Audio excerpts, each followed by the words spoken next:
Morning to you at home, wherever you're waking up with today this morning. Well, Queenslanders head to the polls today with the two major parties neck and neck. Our reporters are right across this story with Ashland Krukellis and Joel Dry, both at the polling booths. I want to go first to Ashland, though, who's in Premier Campbell Newman's electorate of Ashgrove.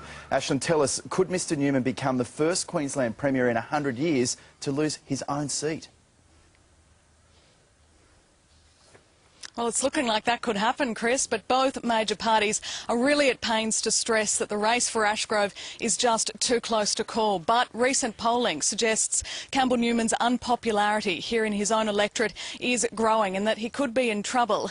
A Galaxy research poll published in this morning's Courier Mail puts the Premier's primary vote at 42% compared to Labor candidate Kate Jones's at 48%. On a two-party preferred basis, Ms Jones leads Mr Newman 55 to 45%. Now, if we see a scenario where Kate Jones does win Ashgrove, we'll be seeing a reversal of what happened here in 2012, when then LNP candidate Campbell Newman beat the then existing member Kate Jones. If we did see a scenario where Campbell Newman lost his seat here, but the LNP went on to win government, then, as you say, that would be a day for the history books. It would also throw open the question of then who would lead the state. There's speculation. It could be Tim Nicholls, Jeff Seeney, John Paul Langbrook, Lawrence Springborg, any of them, but it is unclear what would happen in that scenario. Chris, voters will start arriving here at the polling booths in Ashgrove in about 2 hours' time. They will play a very important part in what happens here with this election. Yeah, just amazing. 3 years can change so much. Ashland, thank you. I want to go now, though, to Joel Dry. He's in opposition leader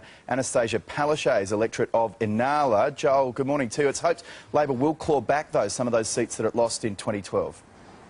Yeah, that's right, Chris. They won't need to claw back this particular seat. As you said, we're in Inala this morning, Anastasia Palaszczuk's own electorate. But what they will need to do is win back 36 seats to govern in their own right. They require a statewide swing of about 12.5%, and their first order of business will be winning back seats in some of their traditional heartlands. Places like to the west of us, where we are this morning, in Ipswich and Ipswich West. They are long thought to be easy wins for the Labor Party in any election, but in 2012, during the LNP landslide, they were lost to the opposition with swings of about 20%, astonishing figures. So they will be some of the first ones to go tonight. Other areas to look at will be North Queensland, also very traditional Labor areas that were surprise wins to the LNP 3 years ago. And the other particular interesting area is the Gold Coast. There are 10 seats in that area. They are all currently held by the LNP and are traditional Conservative seats. So if we start to see some of those go back to Labor, it will be very bad news for the LNP,